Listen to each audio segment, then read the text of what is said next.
안녕하십니까. 시채널을 사랑하는 시청자 여러분, 소강성 목사입니다.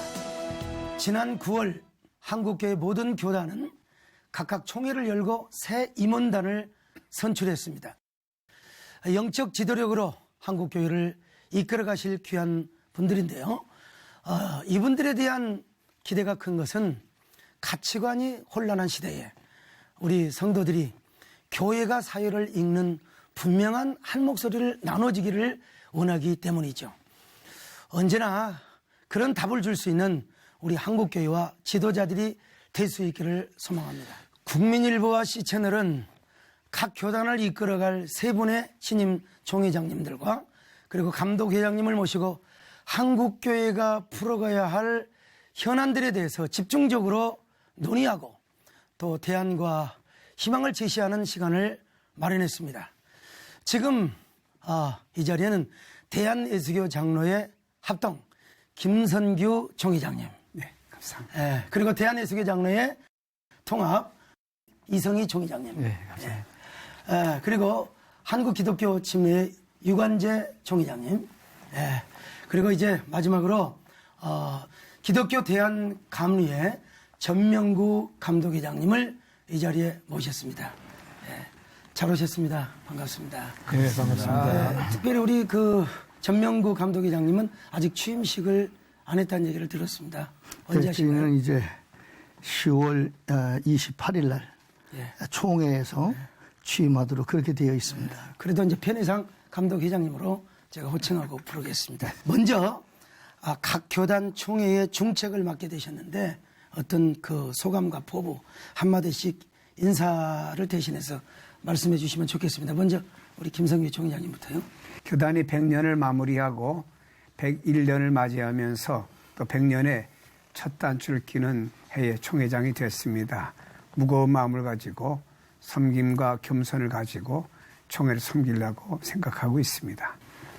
우리도 100일의 총회인데 우리 새로운 세기의 첫 번째 총회를 맞이해서 정말 우리가 회개와 다시금 개혁되는 총회가 되게 하려고 시작하고 있습니다.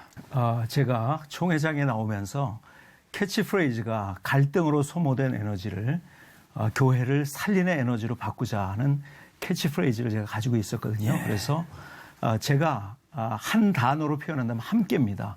큰 교회, 작은 교회, 시골 교회, 또 도시 교회, 또 이자리 교회, 자리 교회가 같이 하나가 되는, 같이 손잡고 가는 그런 교단을 만들기 위해서 기도하고 있습니다. 좋습니다. 지금 부흥이 아주 어려운 시기에 저희들이 제가 기독교 대한감리회 32회 총회에서 28대 감독회장이 되었습니다. 어떻게 하면 한국교회가 하나님을 좀 껄껄껄 웃겨드릴 수가 있을까? 너무나 한국교회가 하나님을 많이 힘들게 해드리고 성도들을 아프게 하지 않았나, 그런 생각 속에 신뢰 속에 부흥하는 감리교회, 그런 캐치프레이를 가지고 제가 이번에 당선이 됐습니다. 어찌하든지 간에 하나님이 웃으시고 성도가 행복하고 불신자가 교회를 좋아하는 그러한 한국교회를 위해서 힘쓸 마음을 가지고 있습니다. 네 분 총장님들 다시 한번 축하드리고요. 하여간 중책을 맡으셨습니다. 우리 한국교회 우리 총장님들의 두 어깨에 달려있다고 봅니다. 이번 총회 뜨거운 감자는 이단 해제가 아니었나 싶은데요. 특별히 우리 통합총회장을 맡으신 이성희 총회장님, 어떻게 그 이단에 해제되었다가 다시 취소가 되었는가 좀 설명 좀 해주시죠. 사실은 처음 우리 직전 총회장, 제천임 총회장께서 우리 화해라고 하는 그 주제를 걸고 1년 동안 우리 총회를 이끌어갔습니다. 이 화해에 굉장히 중요한 것 가운데 두 가지가, 하나는 우리 권직 문제로 여러 가지 많은 갈등을 가지셨던 분, 또 한쪽은 그 이단이나 이런 문제들을 한번 화해해보자라고 하는 좋은 의미에서 시작을 했습니다.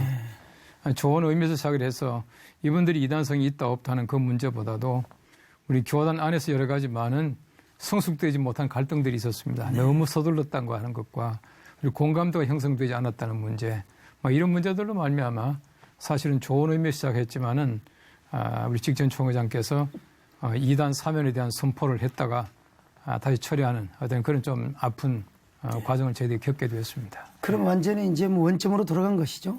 원점으로 돌아갔고 이제 3년 동안은 우리가 다시 이제 거론하지 않기로 했기 때문에 저희들이 이제 그분들을 다시 좀 두고 볼 계획입니다. 예.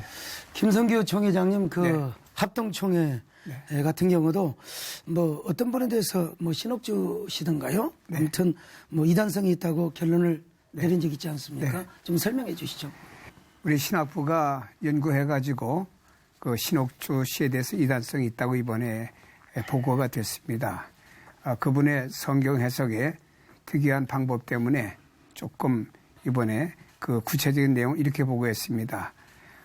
성경 해석하는 것이 방언 통역이라고 말했고 예수 그리스도를 예수는 인성이고 그리스도는 신성이라고 이렇게 얘기하면서 또 피지가 앞으로 피난처라고 이렇게 주장했기 때문에 여기에 대해서 우리가 집회 참여 금지하고 서로 이렇게 오가지 않도록 그렇게 이번에 총회에서 결론을 내렸습니다. 이단 문제는 뭐 개교단의 문제만이 아니라 한국교 전체 문제라고 생각합니다. 우리 두 분 감독회장님과 총회장님은 이단 문제에 대해서 교단은 어떤 입장을 취하고 어떤 생각을 가지시는지요? 이단 문제는 매우 민감한 문제입니다. 그렇기 때문에 제가 생각하기에는 각 교단에서 이단을 전문적으로 연구한 신학자를 대표로 내보내서 우리 한국교회에 이단에 대한 전문적인 연구기관을 두어서 거기서 한국개신교의 그러한 그 이단성에 대한 문제를 연구해서 성도들이 공이 납득할 수 있도록 잘 설명을 해주어서 혼돈하지 않도록 그리고 이게 이제 교단마다 좀 입장 차이가 있을 수 있거든요. 이게 정말로 이단이란 이런 것이다 라고 하는 걸 우리 개신교 입장에서 발표를 하고 또 잘 가르쳐서 성도들이 혼란에 빠지지 않도록 하는 그러한 연구기관이 필요하다. 저는 그렇게 생각합니다. 유관재 총회장님. 예, 저희 교단에도 사실 지금 현재 우리가 당면한 문제 가운데 가장 큰 문제가 이단에 관한 문제인데요. 지금 너무 어지러운 그러한 시대이기 때문에 저희들이 상설 이단 대책위원회를 두어서 그런 것들을 연구하게 되는데 지금 전명구 감독회장님 말씀하신 것처럼 이것이 각 교단에서 결정해 가지고 하는 것보다 좋은 우리가 같이 연합을 해서 그런 그 이단 대책 위원회 같은 것들을 만들어서 함께 이런 것부터 좀 협력하는 그런 체제가 있었으면 좋겠다 생각이 되어집니다. 물론 이단 문제도 사실은 개교회가 건강할 때 사실은 감기 올 때 그 면역력이 뛰어난 사람들은 바이러스가 있어도 괜찮잖아요. 있지만은 그것처럼 우리가 먼저 또 개교회가 좀 건강한 교회가 되는 그러한 일들에 우리가 함께 좀 이렇게 하나 되어서 가는 것과 동시에 또 이단들을 잘 분별하는 그러한 우리가 지혜를 가져서 대처하는 것이 좋겠다 생각이 되어집니다. 그런가 하면 이제 목회자 성 문제가 끊임없이 나오고 있습니다. 이 참 목회자의 성윤리, 강령을 만드는 교단도 있다고 하는데 우리 그 통합 측에서는 뭐 이런 성상담이라든지 성윤리 이런 강령을 제정해 놓으셨는지요? 지금 저희들이 본격적으로 정해진 것은 없지만은 우리 목회자 어떤 그 규범 같은 것은 정해져 있고요. 도리가 뭐 상담 같은 것을 통해서 치유하는 그런 것 기관들은 있습니다. 그러나 우리가 뭐 아주 구체적으로 뭐 이거는 뭐 어떤 성윤리에 관한 뭐 상담이나 대책 뭐 이런 이름은 가지고 있지 않습니다. 합동총회 같은 경우도 아주 구체적인 강령은 없는 것으로 알고 있는데, 근데 향후 이제 우리 김성규 총회장님께서 어떤 대책이라든지 어떤 강령을 세우실 어떤 의향이 있으신지요? 강령과 이 모든 방향성도 정해야 되겠지만 중요한 것은 우리 목사님, 장로님들이 좀 알아야 되기 때문에 교단의 목사님과 장로님들을 이렇게 재교육하는 프로그램을 만들려고 했다가 이번 총회에서는 부결이 됐습니다. 저도 현장에 있었습니다. 앞으로 좀 이렇게 좀 필요가 있다고 생각합니다. 침례교회에서는 뭐 그런 문제가 제일 안 터진 것 같은데요. 어떻습니까? 그런 면에서 침례교회가 제일 아마 아직은 괜찮은 것 같지 않은가 생각이 되어지는데 아직 우리가 교회에 각 우리가 3,000개 이상의 교회가 있지만은 아직 그런 문제 때문에 이렇게 홍역을 치는 교회들은 없는 것 같아요. 그러나 지금 사회는 앞서갔고요. 우리는 그게 성희롱일까 하는 것이 이제는 성희롱으로 해서 법으로 가면 문제가 되는 그런 것들이 많이 있기 때문에 그런 것들이 저희 교단도 그런 것들을 좀 연구하려고 지금 계획하고 있습니다. 감리교단에서는 뭐 그런 고민이나 대책 같은 거 없으신가요? 네, 뭐 사실 부끄러운 얘기죠. 저희 교단에도 그런 문제 때문에 홍역을 치르고 또 많이 어려움도 있고 한데 그런 것이 발생했을 때 일벌백계를 해야 된다. 뭐 그래가지고 상당히 그 강력한 조치를 해서 뭐 출교 뭐 이런 것도 이제 결정도 하고 뭐 이렇게 하죠. 그러나 그런 것에 앞서서 이게 몇 단계로 나누어서 먼저는 목사 안수 받기 전에 철저하게 그러한 그 성윤리에 대해서 시대가 시대인 만큼 잘 그 교육이 되어지고 감추고 부끄러워하고 그러기보다 그런 일이 생겼을 때에 어떻게 치료하고 더 이상은 한국교회가 세상에 사회에 실망이 되지 않는 정말 한국교회가 이 사회를 리더할 수 있는 그런 프로그램이 나와야 되겠다. 그렇게 생각합니다. 그런가 하면은 이제 그 연합기관의 통합 문제입니다. 사실 한기총과 한교연, 뭐 우리 모든 국민들까지 다 지금 알고 있는데 이번에 뭐 합동 측도 그렇고 통합 측도 그렇고 다 이제 뭐 통합에 대한 결의 또 어떤 그런 의지가 결연하게 나타난 것으로 알고 있습니다. 뭐 우리 통합 측에서는 어떻게 하셨는가요? 우리 통합 측에서는 뭐 잘 아시겠지만은 우리가 한기총에 소속돼 있다가 탈퇴하고 한교연을 설립하는데 우리 교단이 참여하고 있습니다. 참여하고 있기 때문에 지금 현재로서는 한기총과 한교연이라고 하는 두 단체, 소위 말하는 그 보수적인 단체 그런 단체들이 있습니다만은 제가 볼 때는 빠른 시일 내에 하나가 돼야 된다고 저는 그렇게 생각합니다. 그게 뭐 어떤 이름을 가지고 이건 둘째 문제고 우선 하나가 되는 것이 가장 중요하다고 생각되어져요. 가장 큰 교단의 합동 측에서는 종 회장님 어떻게 결정하셨는가요? 이 합동 문제, 통합 문제를.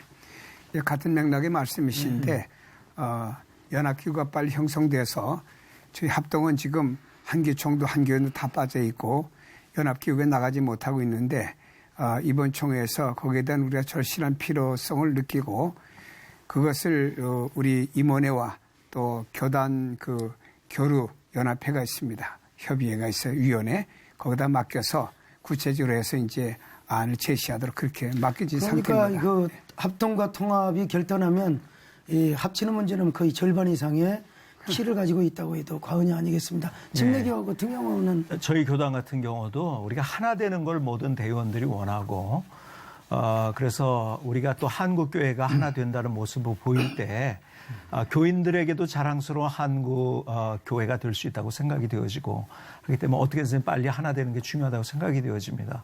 그런데 문제는 뭐냐면 진리는 우리가 목숨 걸어야 되지만 방법론에 있어서는 우리가 조금씩 양보하면 자꾸 너무 기득권을 주려고 하지 말고 방법론에 있어서 조금씩만 양보하면은 이거는 어쩌면은 생각보다 쉽게 될 것이라고 생각이 되어집니다. 그래서 저희도 하여간 열심히 하나 되는 일에 최선을 다하며 기도하면서 최선 다하겠습니다. 감리교에서는 감리교는 뭐 일어나 체제 아닙니까? 그냥 회장님이 하라 하면 하는 거 아닙니까? 어떤 대안이 있으세요? 저는 그렇게 생각합니다. 이제 한국교회도 봄이 온다. 이제 우리가 다 뉴스를 통해서 또 혹은 이렇게 다 알고 계시는 것처럼 이 한기총이나 한교연이나 이제 다 내려놓고 하나 되겠다. 이런 소리가 자주 나오는 걸 보면 이제 봄이 가까웠다. 이런 생각을 하고요. 지금 아까 유관재 목사님, 총회장님 말씀하신 것처럼 이제 좀 다 내려놓고 하나님이 무엇을 기뻐하실까? 그리고 한국 교회에 우리 성도들이 무엇을 원하고 있나? 거기 NCCK까지 포함을 해서 정말 한 목소리를 내서 우리가 힘있게 전도도 하고 힘있게 대사회적인 담화문도 발표를 하고 그래서 정말 우리 한국 개신교가 세계적으로 괄목할 만큼 부흥이 됐는데 이제 그런 영향력도 하나가 되어서 발휘한다면 지금보다 훨씬 더 영향력 있는 그러한 우리 교회가 되지 않을까 그런 생각을 갖고 있습니다.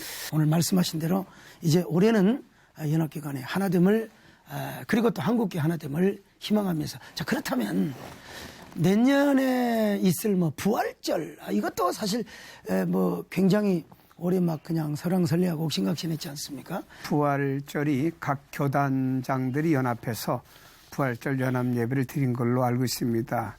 대단히 고무적이라고 생각하고요. 이렇게 각 교단의 교단장님들과 교단들이 좀 이제 어떤 하나의 어떤 단체에서 주도하기보다는 각 교단들이 서로 이렇게 모여서 이렇게 테이블에 모여서 회의해가지고 부활절이란 이 속에서 예수님의 부활을 함께 우리가 모여서 찬양하고 기도하고 말씀 듣고 하는 이런 부활주일이 금년에도 교단들이 모여서 함께 했으면 좋겠다는 생각은 가지고 있습니다.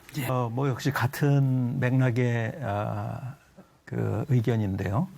같이 좀 이제 그동안 이렇게 좀 서로 나누어졌던 것, 그래서 어두웠던 것들이 부활의 의미가 이 밝음인데 이제 서로 이렇게 좀 밝아질 수 있는 한국 교회가 밝아질 수 있는 또 계기를 만드는 그런 특별한 계기가 됐으면 좋겠다는 그런 생각을 갖습니다. 네, 제 생각에는 뭐 부활절 물론 중요합니다. 하나 된 거 굉장히 중요한데 실제로 우리가 이전 시대의 소위 말하는 대형 집회와는 다른 형태의 집회를 해야 된다고 봅니다. 이제는 사실 우리 사회가 옛날 같은 된 대형 사회가 아니거든요. 전부 이게 분화된 작은 사회가 됐기 때문에 옛날처럼 그런 걸 기대하는 것보다는 더 중요한 것은 우리가 동기부여가 더 중요하다고 봅니다. 우리 작년에 우리가 부활주일은 좀 사실은 좀 죄송하지만 지나갔지만은 작년에 우리가 그 해방 기념 예배는 시청 앞에서 대단했지 않습니까? 많은 사람들이 놀랄 만큼 했으니까 제가 볼 때는 우리 기독교인들도 의미가 있는 곳에는 얼마든지 모을 수 있다고 봅니다. 또 내년에는 특별히 그 마르틴 루터 종교개혁 500주년이니까 이런 것을 기바로 해서 사실은 뭐 종교개혁 기념이라고 하는 것은 뭐 진보 보수 교단 따질 게 없지 않습니까? 모든 교단들이 하나 될 수 있는 굉장히 좋은 기회니까 우리 2017년도에는 아마 우리 각 교단들이 함께 모을 수 있는 굉장히 좋은 그 동기부여가 된다고 생각되어져요. 아마 그렇게 해서 오히려 많이 모아서 좀 힘을 결집하고 함께 소리를 내고 우리 개신교회가 함께 어떤 캠페인을 벌이는 것이 굉장히 중요하다고 생각합니다. 네. 과거의 집회는 이제 공시적, 이벤트적 그런 집회였다면 그리고 아무래도 과시성도 없을 수는 없었겠죠. 그러나 이제 지금의 이제 집회 또 하나됨의 어떤 그런 거는 어떤 뭐라고 할까 공시적이라고 통시적이라고 할까요? 통시적이고 그다음에 의미와 가치를 부여하는 정신이 중요하다고 봅니다. 그런 말씀을 하신 것 같은데요. 근데 또 하나 더 여쭙겠습니다. 지금 통합 측은 뭐 그렇게 교인이 확 줄거나 특별히 이제 뭐 그렇게 하지 않았는데 통합 측마저도 주일학교가 줄고 이 다음 세대를 위한 그런 그 어떤 위기를 많이 느끼고 있습니다. 통합 측의 어떤 다음 세대 또 그다음에 주일학교 교육 이런 대안을 좀 한번.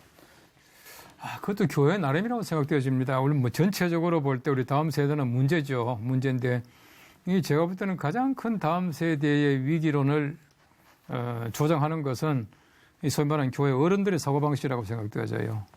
어느 교회나 가면은 교육관이 본당보다 좋은 교회가 거의 없거든요. 다시 말하면 아이들에게 투자를 해주지 않는다는 것이죠. 이런 것들이 문제이고 또 한 가지 중요한 것은 뭐냐면은 우리 사회가 이제 저출산이나 모든 이런 데 사회적인 여러 가지만 여건들, 변화들이 사실은 교회를 어렵게 하는 것이거든요. 그러니까 어떤 문제로 볼 때는 교회만의 문제는 아니라고 봐요. 또 제가 볼 때는 기독교만의 문제가 아닙니다. 흔히 말하는 그 학자들이 말에 빌리면은 탈종교화 현상이거든요. 우리 기독교만의 문제가 아니고 뭐 다른 종교들도 마찬가지로 점점 종교인들이 줄어드는 이 현상인데 이럴 때일수록 우리 기독교가 더 성장할 수 있는 굉장히 좋은 어떤 계기도 될 수 있다고 봐요. 이제 그런 면에서 우리가 좀 더 다음 세대에게 투자를 하면은 저는 괜찮다고 봅니다. 합동 총회 같은 경우 다음 세대를 위한 어떤 프로젝트나 대안들 이번 총회에 뭐 없으셨습니까? 네, 그동안도 잔잔하게 우리가 뭐 계획을 세웠고 또 시행해 왔던 일들도 없지 않아 있습니다. 예를 들면 농어촌 교회가 주일학교가 있어도 소수밖에 없거든요. 이들을 위해서 연합으로 어떤 여름 행사를 도시교회에 가서 해주고 하는 일들은 이렇게 잔잔하게 있었고 했지만 특별히 교단에서는 이제 정책적으로 세워가지고 다음 세대를 위해서 대안학교 세우는 운동을 확산시켜가고 있고요. 또 우리가 해외 선교도 열심히 하지만 이제 국내 선교를 위해서 HMS라고 기구를 이번에 만들도록 허락을 받았습니다. 그래서 여기서는 국내 농어촌 교회와 미자립 교회와 또 다음 세대를 위한 모든 계획을 총괄할 수 있는 국내 선교 전체를 관장하는 이런 그 국내 선교부가 새롭게 태동이 되어서 이제부터 첫 단추를 끼워가도록 할 것입니다. 지난번에 이제 시채널에서 그 교육국장들 또 다음 세대를 담당하는 이런 그 실무 담당하는 분들을 모시고 이제 아마 그 토론 대안을 제시했다고 합니다.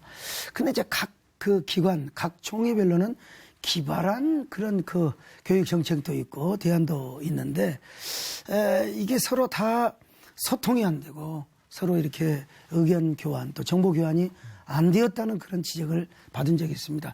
감리교 한번 소개해 보시죠. 뭐 어떤지. 네, 우리 이성희 총회장님께서 말씀하신 것처럼 이탈 종교화 시대를 맞이하면서 30, 40대가 교회를 떠나게 되니까 자연적으로 교회학교가 주는 겁니다. 그러니까 이건 아이들의 문제가 아닙니다. 30, 40대가 젊은이들이 어떻게 하면 교회로 돌아올 수가 있는가. 과감하게 교회학교에 투자하고 젊은이들이 돌아올 수 있는 프로그램을 개발하고 또 우리 스스로가 교회학교 큰일이다 보다는 잘 될 수 있도록 우리가 같이 기도하면서 그리고 서로 이제 좀 우리 교단장님들 모이셨으니까 좋은 그런 프로그램을 공유하면서 함께 교회학교 발전을 위해서 우리가 연구해 나가게 되면 그래도 아직 한국교회 희망이 있다. 침례교는 잘 됩니까? 예, 저희가 원래는 교육이 뛰어난 교단이 원래 침례교회인데요. 미국에서부터. 그런데 어쨌든 지금 우리 감독회장님 말씀하신 것처럼 저는 그렇게 생각해요. 지금 사회가 어떤 시대냐면 투명 사회라고 하고 투명 사회가 될수록 사실은 통제 사회거든요. 다 아니까. 그래서 지금 말씀하신 맥락이 우리가 30, 40대에 정말 우리가 포커스를 맞추면 아이들은 오게 돼 있습니다. 근데 지금 통제 사회라는 게 뭐냐면 아이들이요. 하나니까 부모의 통제에 너무 있는 거예요. 분명히 어디를 가는지를 알아요. 옛날에 어디 가는지 몰라요. 그러니까 뭐 여름사관교회 참석하고 했는데 그게 안 된단 말이에요. 그래서 우리 30, 40대 부모님들이 오고 싶은 그런 교회가 된다고 하면 자동적으로 아이들이 좀 올 수 있는 그런 구조 또한 만들어지지 않을까. 이렇게 열띤 토론뿐만 아니라 대안들을 제시하고 있습니다. 사랑하는 시청자 여러분, 이렇게 귀한 지도자들이 이렇게 대담을 나누고 계신데 채널 돌리지 마시고 계속해서 이 대안들을 지켜보시고 또 기도해 주시기 바랍니다. 지금 우리 한국교회가 광복 70년을 전후해서 통일에 대한 이슈가 많이 쏟아졌지만 또 어떻게 기도해야 하고 그냥 지나가고 있습니다. 이 교단들에 대한 관심, 과연 총회별로 이 피 흘림이 없는 복음적 통일의 대안들을 어떻게 지금 이렇게 꾸려나가고 또 입안해 나가며 제시해 나가고 있는가. 우리 김성희 총회장님부터 합동 통일에 대한 비전을 좀 얘기 좀 해주시죠. 예, 통일은 우리 민족의 과제고 또 우리가 늘 교회마다 새벽에서 기도하는 제목 중에 하나고 전 민족, 전 교회의 공동의 관심이라고 생각합니다. 그러나 아직까지 남북이 이렇게 좀 경직된 상태이기 때문에 구체적인 것들을 우리가 세워서 접근하지 못하고 있는 것도 현실입니다. 그러나 저희 교단에서는 통일준비위원회를 세워놓고 이를 위해서 인력과 자금과 또 이런 것들을 다 준비해 가면서 차분차분 나가고 있습니다. 예. 남북의 문이 열려지면 그 다음에는 실행으로 나갈 수 있도록 모든 준비를 잘 해나가고 있습니다. 종합직은 어떤가요? 우리 교단도 열심히 하고 있고요. 특별히 평양 봉수대 교회. 봉수대 교회는 뭐 잘 아시겠지만 우리 교단 남선교회가 중심이 되어서 지금 완공을 해서 잘 쓰고 있고 또 우리 교단 안에 통일을 위한 부서가 여러 개가 있었습니다. 남북한 선교 통일위원회도 있고 또 우리 농어촌부에서 또 북한 지원하는 것도 있고 이 모든 것을 다 모아서 또 통합적으로 우리 이제 통일하는 통일을 위한 그 부서를 하나 만들고 있습니다. 저희는 국내 선교를 통해서 그런 것들을 연구하고 있는데요. 저희는 기관 중심의 교단이거든요. 그래서 그 기관들이 그런 역할을 하고 있는데 제가 이제 총회장이 되면서 생각하며 기도하는 것 가운데 하나는 평신도들에게 통일에 대한 그러한 비전을 주고 그들이 평신도들이 자기의 가지고 있는 그러한 사업 아니면은 자기의 기술 또 자기가 가지고 있는 그러한 달란트를 가지고서 어떻게 북한으로 들어갈 것인가 열렸을 때 그래서 어떻게 거기에서 복음을 전할 수 있을 것인가에 대해서 저는 지금 생각하면서 연구를 하고 있는데 이것이 교단적으로 좀 이제 그런 것을 체계화시키려는 그런 계획을 가지고 있습니다. 뭐 다 좋은 말씀인데 감리교도 말씀하시죠. 네, 저희는 이제 국내에 10개 연회가 있지 않습니까? 그리고 미국에 한 연회가 있어 11개 연회인데 서부 연회를 아주 오래전부터 형성을 해서 그 각 감리사들도 다 이미 배정이 되어 있고 서부 연회를 통해서 북한 지원하는 문제나 북한 선교 문제나 그걸 전담하고 있습니다. 우리가 같이 합력해서 기도하면서 통일 비용도 우리 헌금해서 준비를 해두었다가 동독 문제나 이미 다 이런 걸 설계를 통해서 우리가 알 수 있지 않습니까? 결국 비용의 문제거든요. 그래서 한국교회가 대안을 세워야 됩니다. 우리 김성희 총회장님, 네. 이런 그 실정법과 네. 그리고 또 우리 성경적 가치와의 사이에서 어떻게 북한을 돕고 인도주의적으로 물꼬를 틀 수 있을 것인가 한번 생각해 보셨습니다. 사실 남북이 경직이 되면서 그동안 교단 내에서 해오던 자그마한 일들도 다 막혀 있거든요. 저희 교단에서도 전에 뭐 북한에 빵 공장 세워가지고 돕고 어린아이들 유치원들 다 돕고 했던 일이 있는데 남북이 경직되면서 다 닫혀버렸어요. 그래서 정치적으로 이 경직된 관계가 먼저 풀려져야만이 저희들이 이제 계획하고 했던 인도주의적인 모든 것들이 좀 풀려가는데 현대 또 북한이 이렇게 현실적으로 당면하는 문제가 있지만 이것을 우리가 도울 수 있는 어떤 채널이나 이런 것들이 너무 없더라고요. 좁죠. 예, 그래서 예. 좀 많이 찾고 있습니다 또. 예. 사실 지금 현재 우리가 도울 길이 없어요. 우리가 정부를 설득하고 또 건의하고 그렇게 해서 합법적으로 우리가 해야지. 교회가 또 법을 어길 수는 없지 않습니까? 그렇습니다. 어떠세요? 나라가 있고 그리고서 또 교회도 신앙도 존재하지 않습니까? 나라가 없는데 어떻게 되겠습니까? 그래서 우리가 아까도 여러 번 거듭되는 얘기가 교회가 한 목소리 내야 된다. 하나가 돼야 된다. 그래서 교회의 입장을 정부에 전달을 하고 우리 정부도 인내심을 가지고 다시 좀 정말 인도적인 차원에서 적어도 동족이 굶어 죽는 일은 없어야 되지 않나. 이런 문제를 가지고 접근을 하고 또 통일 비용도 우리가 좀 헌금 속에서 우리가 분담금식으로 다 적금을 들고 이렇게 해야 통일을 차근차근 준비해야지. 만약에 이 국민들이 통일의 비용이 많이 든다. 이런 얘기 때문에 벌써 젊은이들이 우리 시대에는 통일 안 됐으면 좋겠다. 뭐 이런 얘기 막 나오지 않습니까? 아주 위험한 발상이죠. 우리가 비용이 들고 좀 어려움을 겪더라도 역사에 정말 한이 맺힌 이 동강란 허리가 하나 돼야 되겠다. 이런 데에서 공감대가 형성되기 위해서는 교회가 먼저 좀 짐을 지고 그리고 헌금도 하고 또 통일 문제를 갖고 우리 정말 교파를 초월해서 기도해야 된다고 생각합니다. 우리는 대안이 없지만 하나님은 대안이 있으시고 하나님 방법이 있으리라고 믿습니다.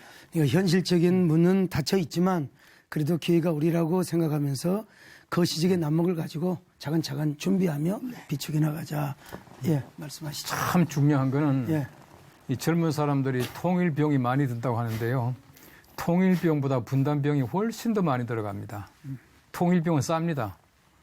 우리가 중요한 것이 뭐냐 하면은 저는 정부에 대해서도 늘 그렇게 건의하고 싶은데 저는 북한 사역을 하는 사람으로서 정치적으로 닫혀 있을 때에 뒷길을 열어줘야 된다는 것이. 그게 민간 차원에서 계속해서 지원을 해야 됩니다. 우리 감독 회장님 말씀하신 대로 우리가 동독과 서독도 사실 니콜라스 교회의 어떤 기도회라든지 또 성탄 때가 되면 서독 사람들이 동독에 그렇게 많은 것을 보냈대요. 누군지 알지 못하지만 보내는 거예요. 이런 수십 년의 그들의 노력 가운데서 담이 헐어지게 되고 통일이 되는 것이지 갑자기 저절로 되는 것이 아니거든요. 하나님의 시간이 되겠지만은 우리가 하나님의 시간 속에서 무엇을 하는가라고 하는 우리의 결단이 굉장히 중요하다고 봅니다. 저는 물론 이산 가족도 아니고 하지만은 제가 북한을 돕는 이유는 우리가 북한에 일단은 굶어 죽는 사람들이 많은데 그들을 살려놔야 통일되면 전도할 거 아닙니까? 저는 사실은 이게 뭐 빵을 만들어주고 그게 아니에요. 더 중요한 것은 살려놔야 전도할 거 아닙니까? 그래서 저는 가는 거예요.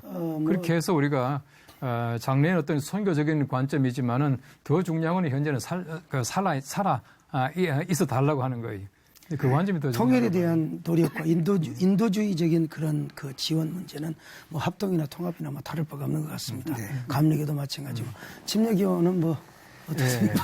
지금 저희는 그 세계적으로는 우리 침례교회 IMB, 미국남 침례 해외 선교회가 이런 사역을 사실은 잘하고 있어요. 잘하고 있으면서 왔는데 그럼에도 불구하고 지금 이제 많은 것들이 닫혀져 있는 것이 말씀하신 대로 지금 계속 저희가 얘기하면서 나온 것처럼 저는 우리 이성희 총회장님이나 뭐 이렇게 다 하신 말씀들이 절대적으로 맞다고 생각이 돼요. 뒷문을 자꾸 열어놓게 정부에 잘 건의해가지고 그래서 우리가 그렇게 도와줄 수 있는 방법을 자꾸 찾아가는 것 이것이 굉장히 중요하다고 생각이 되어집니다. 좋은 말씀 감사하고요. 이제 동성애 문제를 한번 들어가 봅시다. 동성애, 어찌 보면 인권의 포장을 하고 대부분의 국민들이 동성애 인권 이렇게 이제 오해를 할 수 있단 말이죠. 그리고 이 동성애법 이런 차별금지법이 통과되면 교회를 존립하고 우리가 목회하는 생태계 자체를 파괴하는 그리고 대한민국의 미래 사회를 그야말로 병들게 하는 결과를 초래하게 되는데 여기에 대해서 어떤 그 생각을 갖고 계시는가요? 예, 동성애에 대해서는 저희 교단에서 이번에 또 이슈화 되었고요. 이것은 각 교단의 대책도 중요하지만 우리가 연합체로 구성해가지고 전문가들과 또 관심 있는 분들이 함께 동참해서 이를 대처해 나가야 된다고 생각을 합니다. 이것은 교회뿐만 아니고 사회까지 좀먹고 가정까지 파괴하는 일이기 때문에 이것은 반드시 우리가 교단과 연합 그 기구를 통해서라도 반드시 대처해 나가야 된다는 생각입니다. 교단은 교단대로 대처해 나가고 그렇죠. 그러나 그것이 이제 게릴라전이나 내지는 어떤 뭐 각계전투라고 해야죠. 그렇게 하면은 결국 산발적인 반대밖에 못하고 집약된 힘, 시너지 효과를 내지 못하거든요. 초교파적으로 이렇게 단합된 힘을 가지고 우리가 저항도 하고 또 우리가 막기도 해야 되는데 침례교 어떻게 좀 해주실까요? 지금 말씀드린 대로 침례교가 사실은 연합 모임에서 좀 이렇게 많이 소극적인 것이 있었어요. 그 이유 중에 하나가 저희가 이제 개교회주의, 침례교에 원래 태동된 특별히 미국에 또 영국도 그렇고요. 태동된 것이 교단 중심이 아니라 개교회들이 있다가 선교를 위해서 모인 게 교단이 된 거예요. 그렇기 때문에 어떤 교단의 어떤 그 파워라고 할 거예요. 그것이 좀 약한 교단이 침례교단이죠. 그런 면에서 이제 연합하는데 이런 게 다른 데보다 약한 것이 사실이었다고 생각이 되어지고요. 저도 그것을 절감하면서 이제 우리가 이런 제가 총회장이 되면서 저는 연합하는 일에는 제가 목숨을 좀 걸어야겠다. 이성희 목사님, 한국교회가 좀 더 구체적이고 적극적으로 교단들이 대통합해서 해야 될 텐데 총회장님으로서 또 통합총회의 어떤 역할 굉장히 중요하다고 생각합니다. 저는 이 동성애 문제에 대해서 누구보다도 더 적극적으로 제가 공부한 사람이에요. 제가 공부한 학교가 샌프란시스코에 있었기 때문에 샌프란시스코는 동성애자들이 많이 있고 저는 책 가지고 공부한 사람이 아니고 동성애자들하고 같이 만나서 대화하면서 공부한 사람이에요. 참 어렵습니다. 이 동성애를 다시 소위 말하는 그 정상적으로 돌려놓는다는 게 굉장히 어렵습니다. 그러나 불가능한 것이 아닙니다. 많은 사람들이 동성애를 접근하기를 꺼려하고 전문적인 스킬이 없어서 방치하는 것이라고 제가 볼 때는 그렇습니다. 그래서 저는 그 투 트랙이 필요하다고 봐요. 한 가지는 뭐냐 하면은 이 동성애자들을 좀 더 적극적으로 심층적인 상담과 치료를 통해서 바꿔놓는 것이 굉장히 중요합니다. 그리고 예를 들어서 저는 이제 그런 얘기를 해요. 이 목사님들만 자꾸 뭐 동성애 반대하고 이러지 말고 우리 그 기독의사회에서 이거는 그 의학적으로 볼 때도 이건 아니다라고 좀 소리를 내주십시오. 라고 저는 이제 그렇게 좀 주문도 합니다만 어쨌든 의학적으로도 그렇고 모든 면에서 동성애 아니다라고 하는 것이 또 하는 게 필요하고요. 또 한 가지는 한국교회가 좀 이게 쉽게 말하면 집결해서 지금 뭐 차별금지법이라든지 여러 가지 많은 그런 법들이 있지 않습니까? 우리가 볼 때는 악법이거든요. 그들이 볼 때는 성소수자에 대한 뭐 차별을 뭐 금지하는 법이다라고 말하지만 제가 볼 때는 전혀 아니에요. 제가 이제 제가 그 교회에 있는 그 지역구 의원이 지금은 이제 정세균 국회의장입니다. 당선되고 나서 제 방에 인사하러 왔어요. 둘이서 이제 대담하면서 그런 얘기를 했습니다. 제가 한 가지만 부탁하겠습니다. 이 차별금지법 막아주십시오. 차별금지법을 막는 것이 아니라 그 속에 우리 기독교가 볼 때 독소조항은 절대 넣으면 안 됩니다. 왜냐하면은 동성애가 비성경적입니다라고 말하면은 뭐 성소수자에 대한 차별이다. 또 심지어는 뭐 벌금을 문다. 뭐 잡혀간다. 이렇게 말하는데 그건 아닙니다. 왜냐하면은 동성애가 성경적이 아닙니다라고 하는 건 기독교 이건 성경입니다. 성경을 얘기하는 겁니다. 우리가 모법인 헌법에 보면은 종교의 자유를 가지고 있는 자유민주주의 국가입니다. 그래서 만일에 차별금지법이 그것을 금지하고 있다면은 모법의 위헌 사항입니다. 저는 그런 얘기를 했습니다. 그래서 앞으로 차별금지법이 그렇게 되면은 우리가 아마 헌법재판소에다 제소할 겁니다. 그럼 우리가 이깁니다. 저는 그런 얘기를 했거든요. 법적으로 막는 겁니다. 차별금지법에 우리 기독교가 차별합니까? 가장 평등한 종교가 기독교인데요.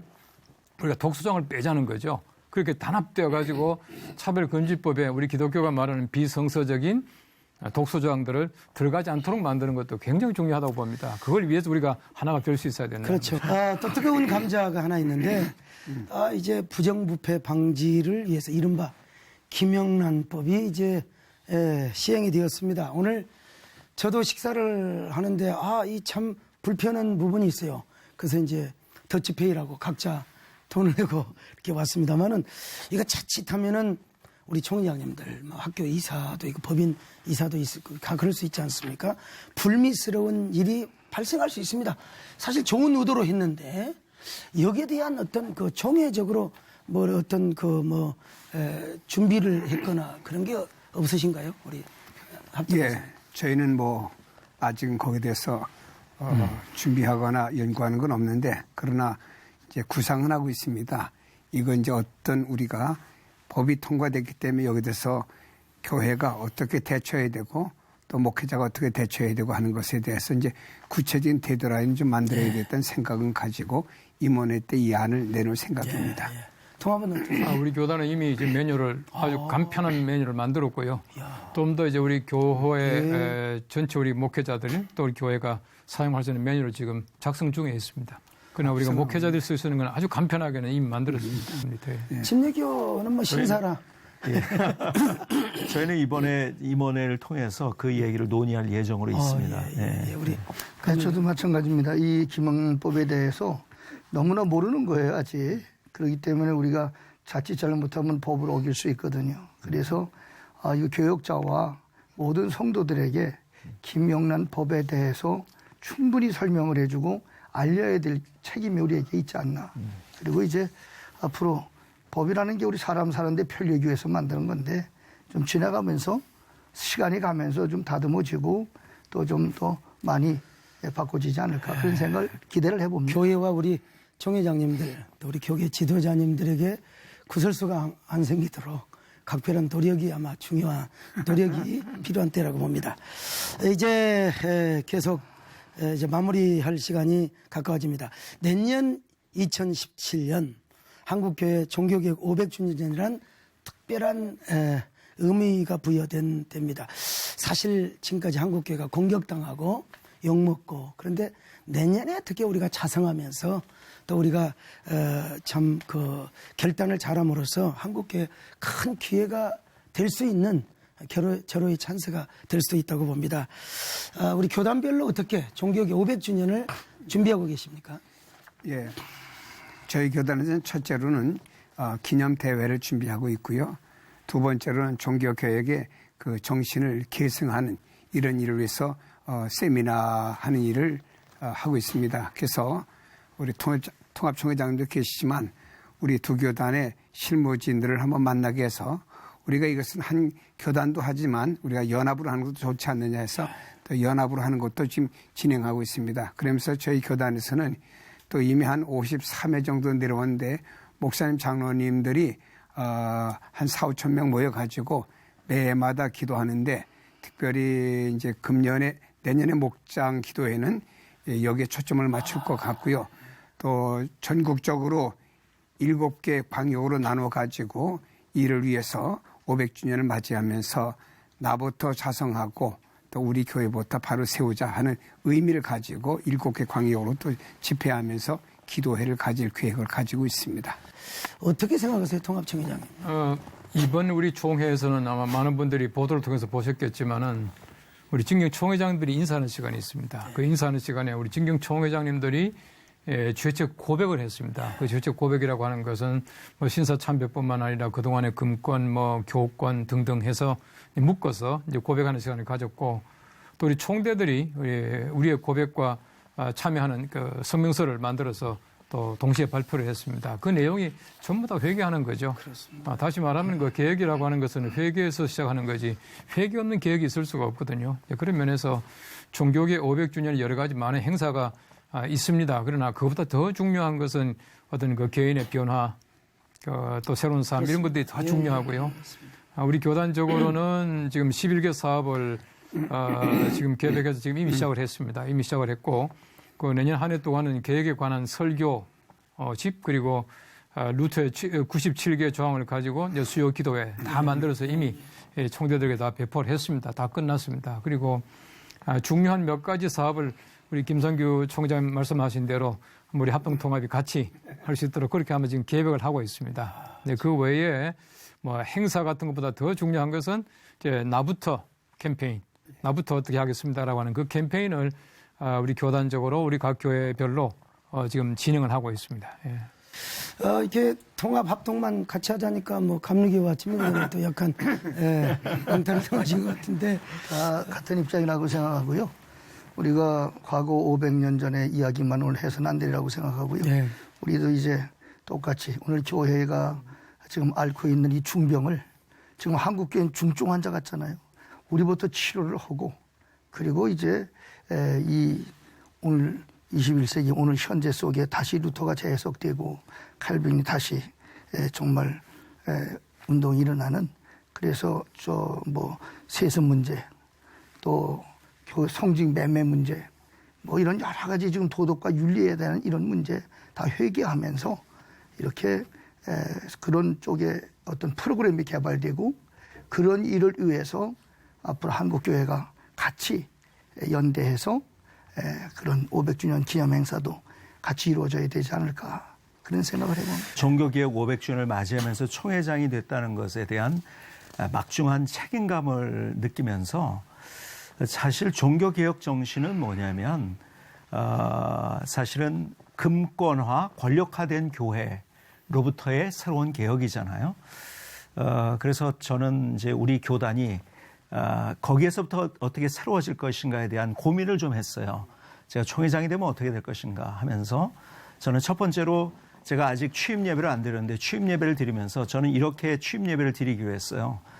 각 도에서 20년 이상 아무런 정치적인 그러한 것이 없이 묵묵하게 그 목회했던 분들을 초청해서 설교를 하고 기도를 하고 마지막에는 제가 그분들에게 제 몸에 손을 얹고 기도해 달라고 하면서 제가 취임 예배를 드리려고 해요. 그건 같이 간다는 거죠. 제가 함께라는 얘기를 처음에 드렸는데 정말 어떤 과시적인 것이 아니고 정말 하나님의 뭘 원하는가 같이 손잡고 가는 그 길.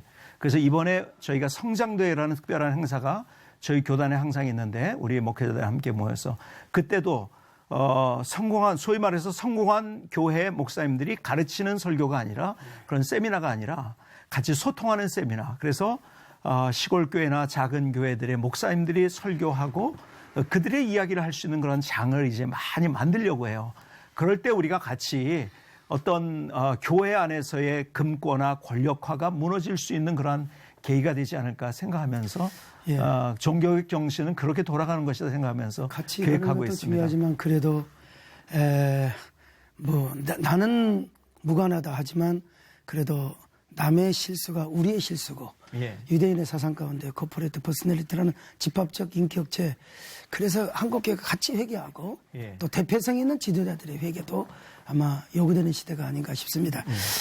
자연스럽게 2017년도 총회의 어떤 신년 계획들을 자연스럽게 한번 말씀해 보시죠, 우리 이상희 총회. 예, 뭐 마침 100일에 우리 그 회기가 우리 총회 회기가 2017년 그 루터의 종교 개혁과 맞물려 있어서 저희는 그 종교 개혁을 기념하는 그런 것들로서 지금 이미 준비가 되어 있고 제 개인적으로는 정말 우리 교회와 좀 총회를 목회를 정치가 아니고 목회를 잘해야 되겠다는 생각이 들고요.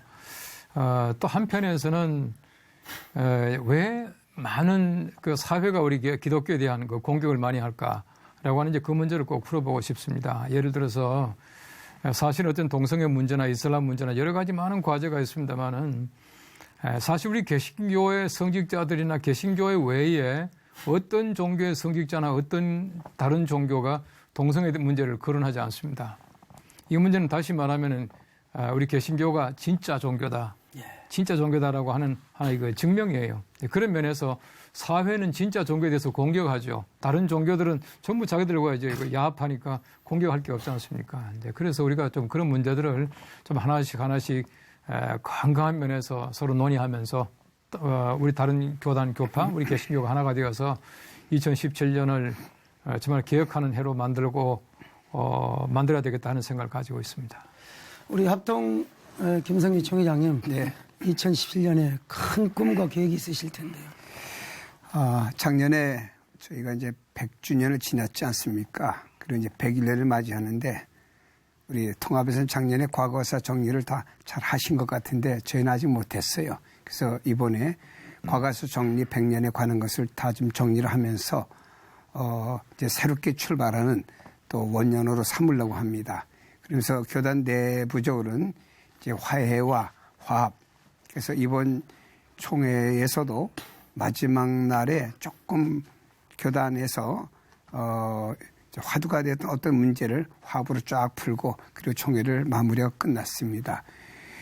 그리고 나서는 이제 교단이 아무래도 다음 세대에 관심을 가지면서 미래를 향해서 어떤 계획을 해야 되는데 어떤 계획이 좋을까라고 하다가 뭐 다른 이벤트적인 행사보다는 또 교단의 기본적인 어떤 정책과 틀을 좀 많이 짜놔야겠다 해서 이쪽으로 다 맞춰가지고 틀을 짜고 정책을 입안하는 일을 이번에 할 계획을 가지고 있습니다. 예, 기대하겠습니다. 우리 총회장님 성격 자체가 화해 모드고요. 또 리더십이 모나지 않고 모든 사람을 품는 그런 알고 있습니다. 이건 기대하고요. 우리 전명구 감독님은 제가 이렇게 우선 봐도 이렇게 카리스마가 넘치게 보이지 않습니까? 내년 한 해의 소망과 비전과 정책. 네, 우리 감리교단은 오랫동안 감독 선거로 인한 내홍이 있었습니다. 이제 우리가 건강하게 이제 안정돼가는 참 좋은 때를 맞이했습니다. 어떻게 하면 우리 교회가 좀 더 건강할 수 있을까? 그래서 잃어버린 그 신뢰를 회복하고, 그래서 신뢰가 회복되면 우리는 부흥될 수 있다. 억지로 부흥되는 게 아니라 교회가 건강해지면 건강한 사람은 성장하게 되어 있다. 그래서 신뢰 속에 부흥하는 감리교회를 제가 기도하고 있고요. 그리고 교회가 부흥이 돼야 사회 봉사도 하고 또 뭐 우리가 여러 가지 좋은 일도 할 수 있지 않습니까? 자꾸만 감소하고 줄어들고 병든 몸을 가지고 무슨 일을 할 수 있겠습니까? 그래서 성령 운동을 회복해서 더 부흥하는 감리교회. 그리고 감리교회는 연대주의인데 감독회장으로부터 저 시골교회 서리전도사까지 하나가 돼서 같이 동반 성장하는 이런 프로젝트를 준비하고 있고요. 감독이 아까도 우리 사회 보시는 소 목사님께서 계속 그 어떤 감독 힘 있다 이런 얘기 하셨는데 저는 힘 있는 감독이 아니라 그저 모순꾼 같은 감독하려고 합니다. 잘 섬기는 그런 감독이 돼서 하나님이 우리 감리교회 보시면 모처럼 활짝 좀 웃으시고 성도도 행복해하고 불신자도 막 박수치는 그러한 교회를 꿈꾸고 있습니다. 하도 우리 개신교가 난립이 되고 중앙 집권적 그런 컨트롤 탈루가 없다 보니까 사실 감리교가 부러울 때가 있는 겁니다. 그 힘을 머슴의 섬김의 리더십으로 쓴다고 하니까 더 기대해 보겠습니다. 우리 유관재 총회장님요. 예, 제가 총회장을 저에게 나오라고 권유했던 어떤 분이 후배 목사님인데 이런 얘기를 저한테 했어요. 목사님, 정치하라는 거 아닙니다. 교회를 섬겨주세요. 그 얘기가 지금 제 가슴에 사실은 보석같이 새겨져 있습니다. 제가 어떻게 교회를 총회장에 대해서 섬길 것인가에 대한 생각을 많이 가지고 있고, 그래서 실제적으로 저희가 하고자 하는 가장 중요한 일 가운데 하나는 소위 말해서 매칭 프로그램을 저희가 하려고 합니다. 작은 교회, 큰 교회, 또 도시교회, 농촌교회 같이 해서 사실은 선교비가 모자라서 힘든 것보다도 사실은 작은 교회들이 가지고 있는 자존심이 무너진 그런 것들 회복해주면서 그들을 섬기면서 그런 교회들이 잘 성장하고 부흥할 수 있는 그런 그 역할을 좀 해야겠다. 그래서 가장 중요한 것 가운데 하나가 매칭 프로그램, 그리고 저희 교단에 응급 프로그램이 잘 돼 있질 않아요. 그래서 제가 이제 구상하는 것은 이제 10만 프로젝트라고 해서 저희가 100억 원을 모금을 해서 우리 교단은 사실상 응급비가 이제 다른 교단에 비해서 그런 게 없었거든요. 그래서 그것을 실제적으로 만드는 그런 일을 제가 아주 중점적으로 좀 하려고 하고 있습니다. 예. 이제 마칠 시간이 되었습니다. 마지막으로 한국교회와 한국사회에 희망이 되는 말씀, 총회장님으로서 오늘 순서를 달리해서 전명구 감독회장님부터 한번 말씀해 주시죠. 네. 오늘 좋은 말씀도 듣고 많이 공감하면서요. 우리가 주님께서 너의 착한 행실을 보고 하늘에 계신 너희 아버지께 영광을 돌리게 하라는 그 말씀을 제가 가슴에 담고 있고요. 그래서 우리가 좀 더 빛으로 소금으로서의 역할을 잘 감당하면 정말 맛이 나는 그러한 교회가 되고 세상도 살 맛이 나고 또 성도는 교회를 다닐 맛이 나고 목회자는 목회할 맛이 나는 그런 한국교회가 되지 않을까. 그래서 우리가 좀 녹아지는 일, 타지는 일, 낮아지는 일, 이런 일에 우리가 좀 앞장서야 되리라 그렇게 믿습니다. 고맙습니다. 우리 유관재 총회장님. 예, 항상 우리가 하는 얘기 가운데 위기가 기회라고 하는데 사실 한국교회가 위기지만은 그렇기 때문에 더 기회라고 저는 생각이 되어집니다. 새로워질 수 있는 기회, 또 갱신될 수 있는 기회, 또 오늘 우리 총회장님은 또 감독회장님 얘기를 들으면서 제가 또 배운 것도 많이 있어요, 오늘. 그래서 이렇게 함께 가면은 좋은 인사이트를 공유하면서 우리가 멋진 하나님의 나라를 우리가 함께 만들어 갈 수 있겠구나 하는 생각을 갖습니다. 그래서 함께 하나 되어서 가는 그러한 교단을 우리 한국교회를 꿈꾸면서 계속 기도하도록 하겠습니다. 오늘 만남을 보니까 더 희망이 있다고 생각이 되었습니다. 네, 한국교회 희망입니다. 이성희 총회장님요. 예. 사람들이 우리 그리스도인들을 또 우리 교회를 바라볼 때 당신이 믿는 그 하나님 나도 믿어보고 싶다라고 말할 수 있는 그리스도인과 교회. 그리고 당신 나가는 그 교회 내가 나가면 안 돼라고 물어볼 수 있는 그런 교회, 그런 그리스도인 될 수 있도록 하고 또 우리 교단도 그렇게 만들어 나갈 수 있도록 하겠습니다. 이제 마지막으로 우리 김성희 총회장님께서 마무리해 주시면 좋겠습니다. 미래는 우리가 알지 못하기 때문에 사실은 두렵습니다. 그러나 하나님의 역사와 인도하심이 있기 때문에 우리는 두려워할 필요가 없다고 생각합니다. 우리 모두는 믿음으로 하나님과 동행하는 하루하루가 될 때 나머지 모든 하나님의 역사와 인도하심을 모든 성도와 우리 모두가 경험할 수 있다고 생각합니다. 예, 고맙습니다. 국민일보와 C채널이 함께한 특집 좌담, 교단장에게 듣는다. 길지 않는 시간이었습니다만은 의미 있는 이야기를 많이 나눈 것 같습니다. 오늘 나눈 내용들이 신임 총회장님의 임기 기간 동안 성실하게 이행될 수 있기를 간절히 바라고 더불어 우리 한국교회가 이 사회에 희망이 되고 하나의 미랄이 되기를 간절히 소망해 봅니다. 이 사회를 맡은 제가 성대 치료 중이라 좀 답답한 소리를 시청자 여러분들이 양해해 주실 줄 압니다. 오늘 특집 좌담으로 함께해 주신 우리 합동의 김선규 총회장님, 그리고 통합의 이성희 총회장님, 그리고 감리교회 또 전명구 감독회장님, 또 우리 침례교회 유관재 총회장님 함께해 주셔서 대단히 감사합니다. 시청해 주신 여러분들 대단히 고맙고 앞으로도 C채널을 계속 사랑해 주시기를 부탁드리겠습니다. 여러분 고맙습니다. 감사합니다.